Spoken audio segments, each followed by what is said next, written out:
바르셨으니 내 잔이 넘치나이다. 나의 평생의 선하심과 인자하심이 정녕 나를 따르리니 내가 여호와의 집에 영원히 거하리로다. 아멘.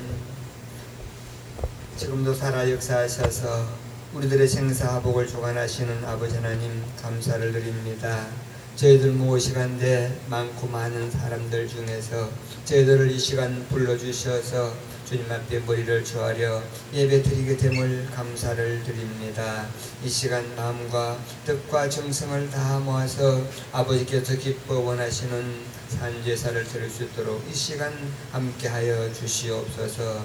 그러나 아버지 하나님 이 시간에 꼭 참석해야 할 건속들 가운데 미참한 자들도 있습니다. 주여 함께하여 주옵소서. 인도하여 주시옵소서. 발걸음을 이 자리로 옮길 수 있도록 주님 함께하여 주시옵소서. 그러나 아버지 하나님 부득이한 사정으로 참석하지 못한 저들 주님 있는 곳에서 기억하여 주시옵시고 다음 시간에는 함께할 수 있도록 도와주시옵소서. 그동안에 주님 몸된 교회 출석하다가 이 시간 아버지 출석 못하고 있는 저들 성도님들도 계십니다. 주여 저들의 영혼을 불쌍히 여겨 주시옵시고 아버지 하나님 나오지 않고는 견딜 수 없는 마음, 주님 앞에 나오지 않고는 견딜 수 없는 마음을 허락하여 주시옵시고 우리의 모든 삶을 주님께 맡기고 주님 인도하심을 따라 성례의 삶을 살아갈 수 있도록 도와주시옵소서. 부족하고 부족한 저희들 한 주간 동안도 세상에 살면서 하나님의 말씀대로 뜻대로 산다고 입술로는 말하지만 아직도 삶으로 적용시키는 것이 너무나 부족하고 나약합니다. 그러나 아버지 하나님 저희들에게 큰 믿음과 은혜와 은총을 허락하여 주시사 그 말씀대로 살지 않고는 견딜 수 없는 마음 허락하여 주시옵시고 우리의 삶을 통하여 그리스도의 향기가 나타나고 빛과 소금의 역할을 감당하여 이 땅의 복음을 위해서 아름답게 쓰임받는 저희 모두가 되도록 도와주시옵소서. 먼저 이 나라 이 민족을 위해서 기도합니다. 아버지 하나님 저 북한 공산당들은 아버지 하나님 언제 어느 때 무슨 장난을 칠지 알지 못하는 가운데 있습니다. 그러나 아버지 하나님 지켜주옵소서. 인도해 주옵소서. 지금까지 지켜주신 아버지 하나님 장래에도 지켜주시사 우리 대한민국을 통하여 세계의 복음화를 위하여 아름답게 쓰임받고 주님 오신 그날까지 아버지 중성되이 이 나라 이 민족이 하나님이 기뻐 원하시는 길로만 행할 수 있도록 늘 지켜주시옵시고 세계에 영향력을 크게 끼칠 수 있는 우리 대한민국이 되도록 주여 도와주시옵소서. 정치적으로 경제적으로 문화적으로 도덕적으로 하나님 보시기에 아름답게 전진해서 세계 복음화를 위하여 더욱 아름답게 쓰임받을 수 있도록 주여 도와주시옵소서. 저 북녘 땅 우리 형제자매들 아버지는 지옥과 같은 생활을 하고 있습니다. 저들에게도 하루속히 아버지 하나님 남은과 같이 풍요를 누리며 자유를 누리며 아름다운 삶을 살아갈 수 있는 그날도 하루속히 허락해 주시옵소서. 또한 아버지 하나님 주님 몸된 교회를 위해서 기도합니다. 주님 뜻이 계셔서 주님 몸된 중앙교회를 이곳에 세워주셨습니다. 또한 목사님을 세워주시다 양무리를 인도해 나가실 수 있도록 도와주신 것 감사를 드립니다. 더욱더 영육간의 강건함을 더 허락하여 주시옵시고 주신 사명 잘 감당하여 주님 몸된 교회를 더욱더 크게 부흥 발전시키는데 조금 더 부족함이 없는 귀한 목사님 되도록 도와주시옵소서. 이 시간 귀한 말씀을 들고 단에 서셨습니다. 이 시간 말씀 선포하시겠습니다. 저희들 마음은 활짝 열고 한 말씀도 놓치지 말고 마음밭에 잘 새겨서 말씀 받은 대로 삶에 적용해서 성령의 열매 주렁주렁 맺어 하나님 영광 나타낼 수 있는 저희들 되도록 주여 도와주시옵소서. 온 성도님들 아버지 하나님 이 시간 주님 앞에 나왔습니다. 각자의 기도의 제목을 가지고 아버지 앞에 부르실 때 응답받고 놀라운 은혜와 축복의 귀한 시간이 되도록 주여 도와주시옵소서. 이 시간 그러나 아버지는 아직도 이 나라 이 민족 3,500만은 하나님을 알지 못하고 살아가고 있습니다. 먼지 믿은 저희들이 그들에게 무원 전도자가 되고 유원 전도자가 되어서 이 땅에 복음화를 이루고 세계 복음화를 이루는데 우리 충만교회가 크게 쓰임받고 저희들이 잘 쓰임받을 수 있도록 주여 인도해 주시옵소서. 아버지 하나님 이제 추운 겨울이 돌아왔습니다. 그러나 아직도 아버지 하나님 이 추위에 아버지 하나님 헐벗고 굶주리는 우리의 이웃이 있습니까? 우리의 손길을 구하는 자들이 있습니까? 우리는 외면하지 말고 아버지 하나님 우리들 따뜻한 손길로 다가가서 함께 이 주의를 견딜 수 있도록 주여 도와주시옵소서. 또한 아버지 하나님, 행함이 없는 믿음은 죽은 믿음이라 그랬습니다. 우리가 아무리 입으로 외쳐도 삶으로 적응하지 못할 적에 그 믿음은 죽은 믿음이라고 했는데, 아버지여, 이 나라 1천만 기독교인을 자랑할 것이 아니라 우리 교회를 통해서 먼저 이 나라 이민족 1천만 성도들이 있는 곳에서 그것도 향기를 잘 나타내서 하나님 영광 크게 드러내는 은혜와 축복을 허락해 주옵소서. 이 시간 주께서 함께해 주시옵소서. 예배드리는 처음 시간입니다. 사탄은 호림하는 곳이라도 돈 못하게 성삼위 하나님 홀로 영광 받아 주시옵소서. 모든 것 예수님 이름으로 기도드립니다. 아멘.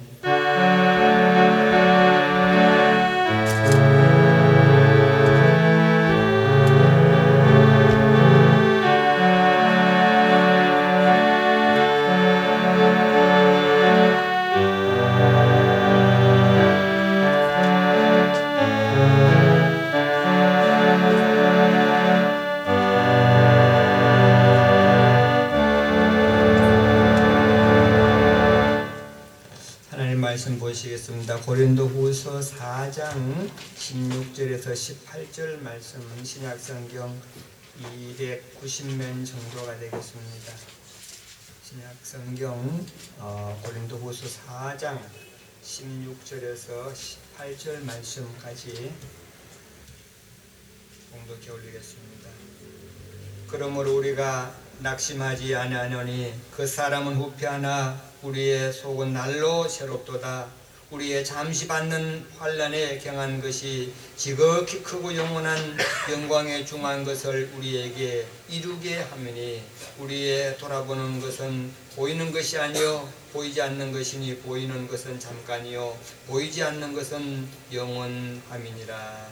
아멘. 이 시간 다 같이 동성으로 기도하시겠습니다. 이 시간 은혜 받기 위해서 다 같이 동성으로 기도하시겠습니다.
사랑의 주님, 이 시간도 변함없이 우리를 인도해 주시고 주의 말씀 속에서 깨달음이 있게 하여 주심을 믿습니다.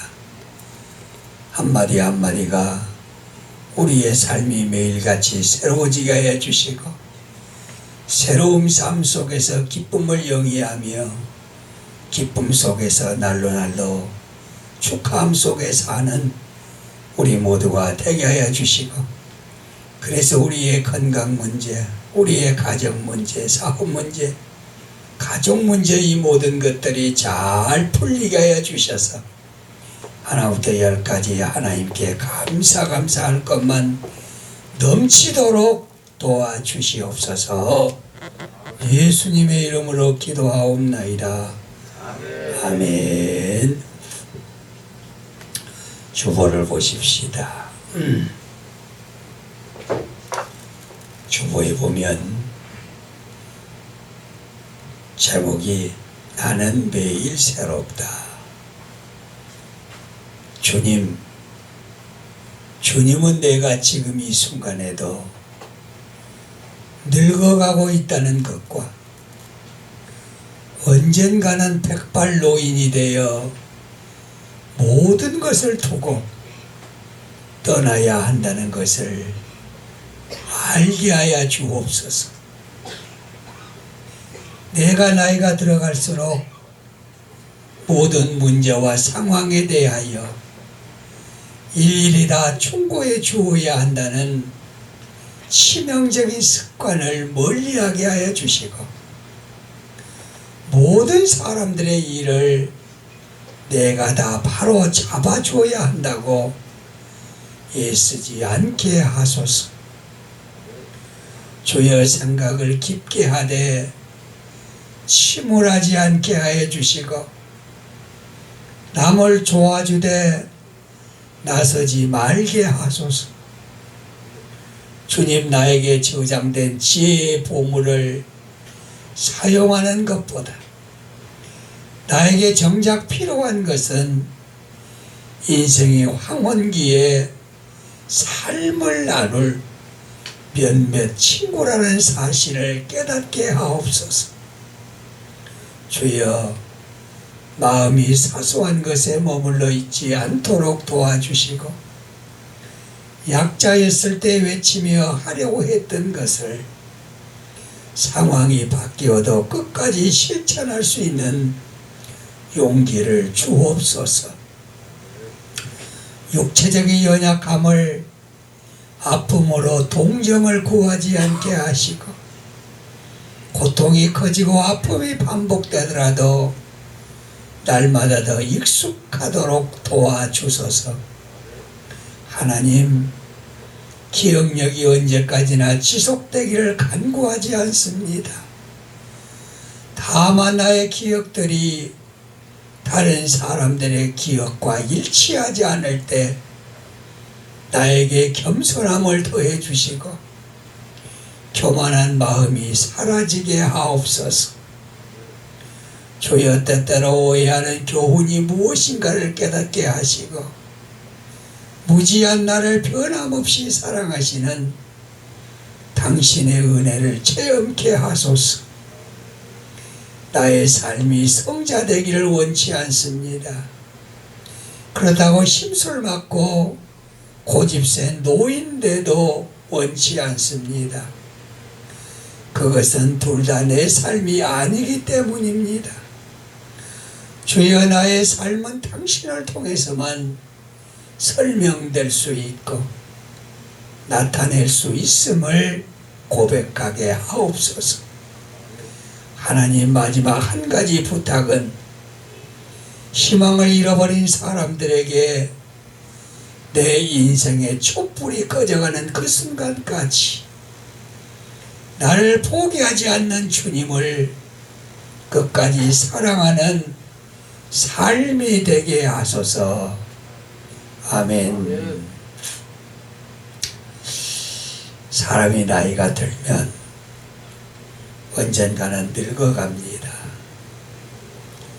늙어가면 인생의 황혼기를 맞게 되면 어딘지 모르게 남는 것은 고집만 남습니다. 그래서 그 고집으로 인해서 상처를 받지 않고 그 너무나 고집을 부림으로 말미암아 다른 사람에게 아픔이 되지 않는 삶을 살게 해달라고 고백하는 시입니다. 우리는 이 시를 읽고 또 읽다 보면 아, 나도 나이를 먹어가는구나 하는 생각이 들 겁니다. 우리는 세상에 태어나서 하루하루를 살아갑니다. 그래서 하루하루의 우리의 인생을 결정하는 중요한 날들입니다. 이 하루하루는 내 인생에서 다시는 오지 않는다는 사실입니다. 아침에 해가 뜨면 일어나고 해가 지면 잠을 잡니다. 이것은 우리가 일생 동안 되풀이하면서 살아왔고 또 살아가야 하는 삶의 원동력이 되는 겁니다. 근데 그 하루의 삶에는 두 측면이 있습니다. 하루는 살고 하루는 죽는다고 하는 사실입니다.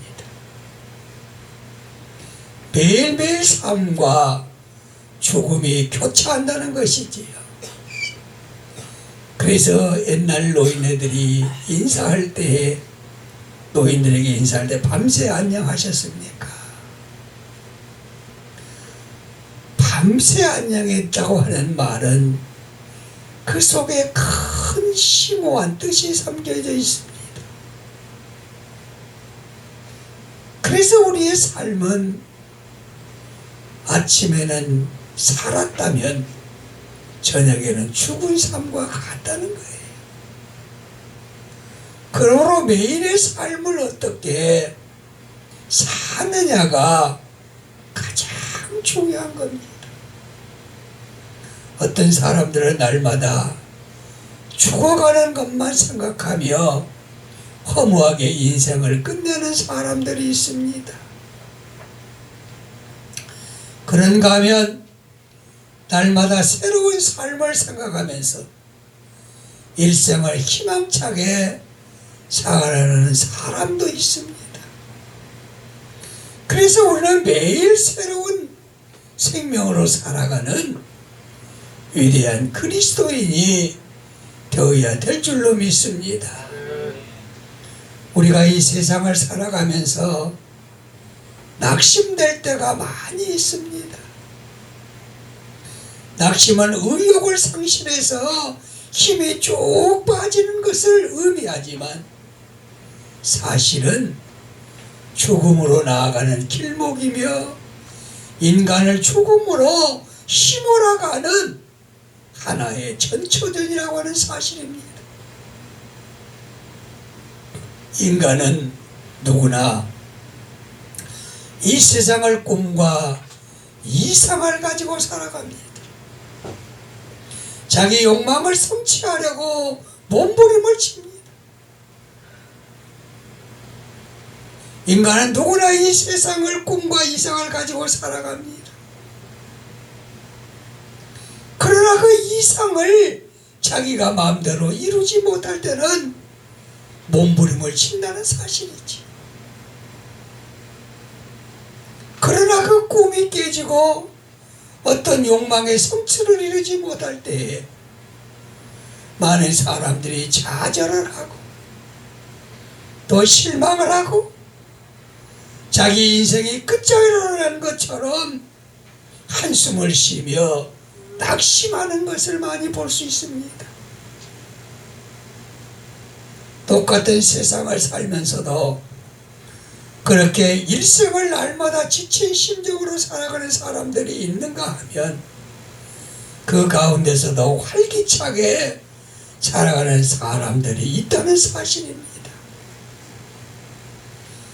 많은 노인들을 우리가 한번 생각해 봅시다.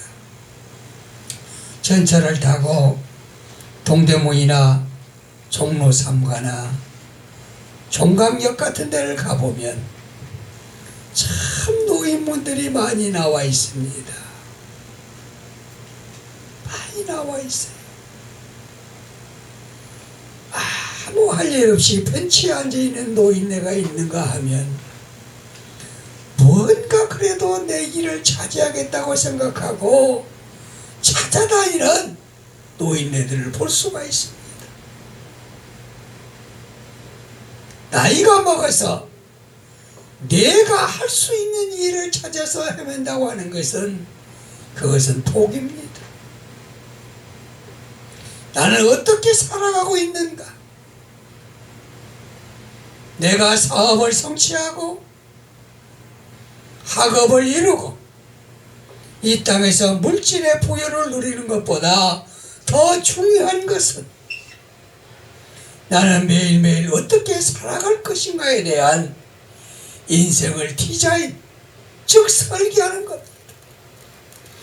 내가 어떻게 살아야만이 이 하루에 주어진 이 삶을 좀 더 보람되게 살 것인가 하는 것을 스스로 설계하면서 살라는 거예요.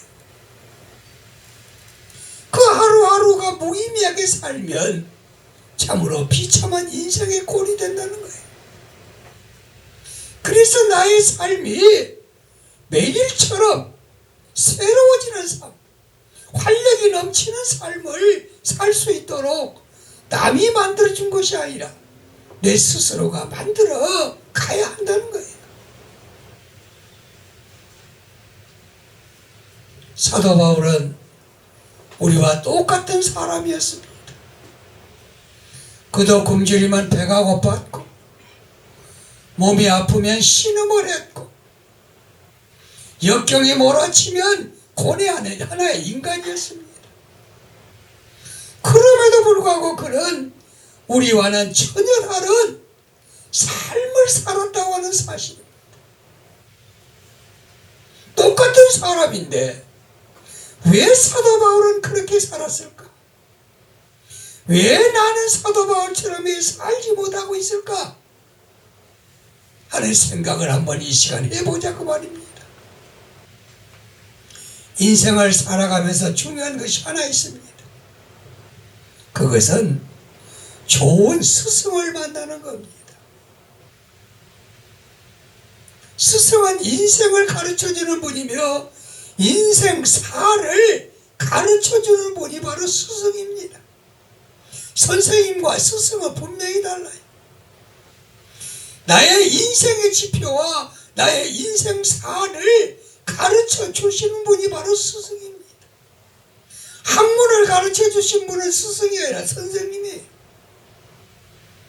그래서 우리는 좋은 스승을 만난 사람은 복받은 사람이 되는 겁니다.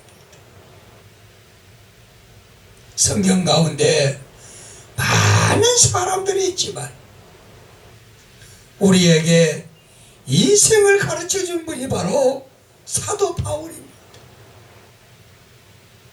사도 바울은 2000년 교회사에서 우리에게 삶의 진리를 가르쳐준 위대한 스승입니다. 그런 예수님을 위대한 삶을 가르쳐준 스승으로 만났기 때문에 예수님을 통해서 몸의 모든 것이 배습니다. 예수님의 삶과 예수님의 모양과 예수님의 모든 품격과 인격이 자기 몸에 다 배했다는 거예요. 그래서 그는 예수님의 삶대로 그렇게 살았고 그 삶을 우리에게 가르쳐 주고 있는 겁니다. 그가 성경에 기록한 모든 증언들은 모두 다 인생을 어떻게 살아야 할 것인가에 대해서 말을 해주고 있습니다. 어떻게 살아야만이 인생을 후회 없이 살 거냐는 이야기입니다. 그는 약한 것 같았으나 매우 강했습니다. 그는 낙심하지 않는 삶을 살았습니다. 이것은 아무나 할 수 있는 일이 아니라는 사실이지요. 그는 어려움이 봉착했을 때, 어려움에 쌓여 있을 때에 그는 결코 낙심하지 아니했습니다. 원망하지 아니했습니다. 탄식하지 아니했다고 말입니다. 그리고 결코 자기 하는 일에 대해서 후회하지 않았습니다. 언제나 희망적으로 살았다고 하는 사실입니다. 우리의 삶은 어떻습니까? 우리는 조금만 있어도 잘못돼도 한숨 쉬며 탄식하지요. 조금 누가 잘못하고 자기에게 조그만 나쁜 일 하면 원망을 합니다. 잘 안 되는 일만 있어도 원망합니다. 조상 탓을 하거나 나라 탓을 하거나 친구 탓을 하거나 부모나 형제나 자식 탓을 하면서 탄식한다고 말입니다. 또 원망을 합니다. 그리고 자신의 삶을 후회하는 거예요. 그러나 사도 바울의 역사를 쭉 보면 사도 바울은 어느 구절에 봐서도 그를 원망하거나 탄식하거나 후회하는 구절이 없습니다. 늘 그것이 있을 때마다 희망적으로 그걸 바꾸어 나갔다고 하는 사실입니다. 우리는 그걸 이 시간에 배우자고 말입니다. 사랑하는 성도 여러분, 여러분은 어떤 가정에서 태어났든 어떤 환경에서 처해 있든 내가 무슨 직업을 가졌든 희망적인 삶을 사시기를 진실로 축원합니다. 사도 바울은 자기에게 주어진 환경을 희망찬 삶으로 바꾸어서 살았습니다. 감옥에 들어가면 감옥을 별장으로 바꾸었습니다. 고난이 휘몰아치면 그 고난을 영광으로 바꾸었습니다. 눈에서 눈물이 흐를 때는 찬란한 미래를 보는 영롱한 빛으로 바꾸었다고 하는 사실입니다. 가난에 처할 때는 가난을 하늘의 부여로 바꾸었습니다. 하나님이 부자야. 하나님이 천지를 다 가지신 분이야.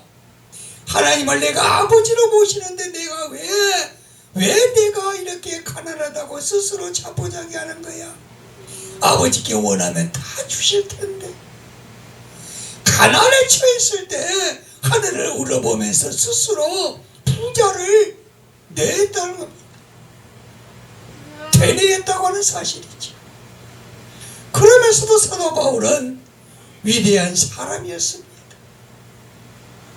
똑같은 사람인데 어떻게 그는 그렇게 살 수 있었을까?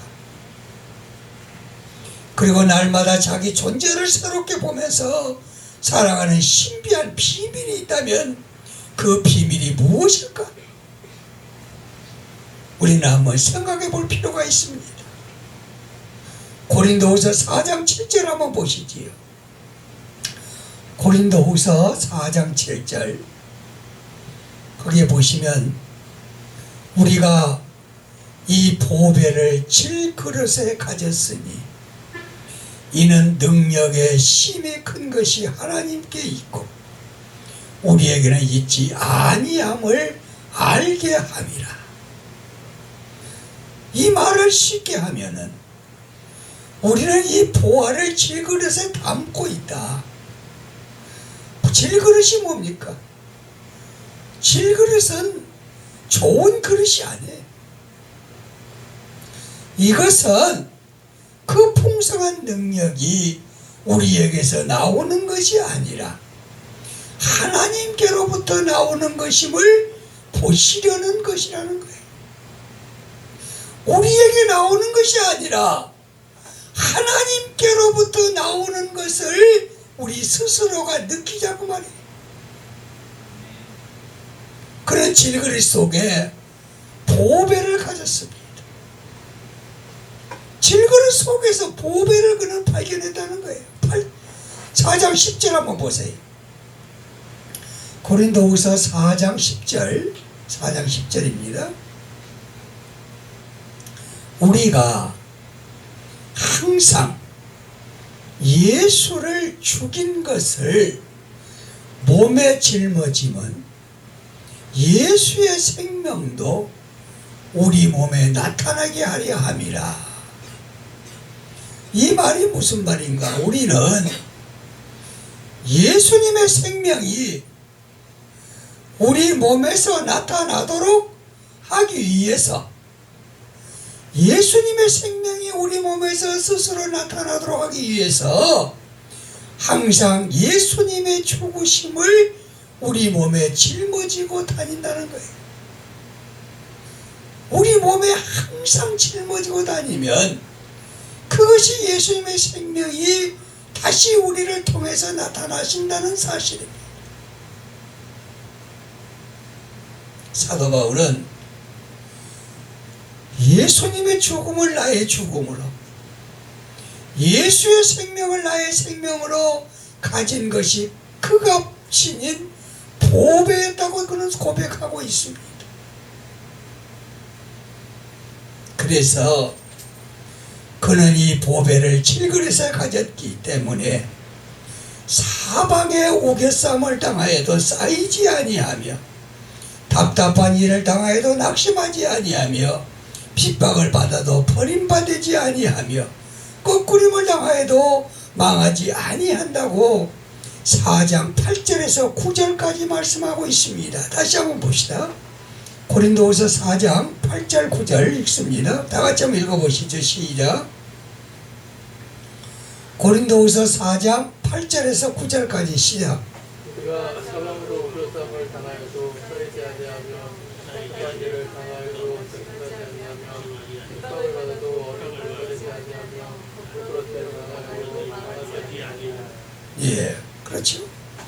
우겨쌈을 당하여도 쌓이지 아니하며, 즉 뺑 둘러서 쌓여가지고 자기를 죽이려고 포위해도 포위가 안 되는 거예요. 답답한 일을 당하여도 낙심하지 아니하며, 답답한 일이 있어도 결코 낙심하지 말라는 거예요. 핍박을 받아도 버림받지 아니하며, 거꾸림을 당하여도, 거꾸로 뜨림을 당하여도 망하지 아니한다고 그는 고백을 하고 있습니다. 즉 오뚜기 인생이라는 거예요. 결코 넘어지는 일이 없다는 것입니다. 이 말을 쉽게 이야기하면 우리는 사방에서 압박을 받아도 눌리지 않으며 난처한 일에 빠져도 절망하지 않습니다. 핍박을 당해도 버림을 받지 아니하고 매를 맞아 넘어져도 망하지 않습니다라고 하는 이야기입니다. 사도 바울은 낙심하는 이유를 세 가지로 이야기하고 있지요. 첫째는 겉사람이 후패하는 것 때문에 낙심한다. 겉사람은 세상을, 하나님을 믿지 않는 사람이 겉사람이, 본문에서 겉사람과 속사람에 대한 이야기가 나오지요. 겉사람은 예수를 믿지 않는 사람이 겉사람이고 예수를 믿는 사람을 속사람이라 그래요. 겉사람이 후패하는 것 때문에 낙심한다. 인생이 가고 있다는 것, 늙는다는 것에 대해서 낙심을 한다는 겁니다. 세상 사람들이 바라볼 것이 없잖아요. 늙어서 죽으면 하나의 채백이 되겠어요? 사후세계를 생각하지 않기 때문에 늙어가고 있다는 것에 대해서 늘 염려하고 걱정하고 자신의 인생의 허무함을 느낀다는 거예요. 두 번째는 환난과 고통과 고난 때문에 낙심한다. 세 번째는 세상을 보면서 낙심한다는 거예요. 그렇다면 첫째는 뭐냐? 우리는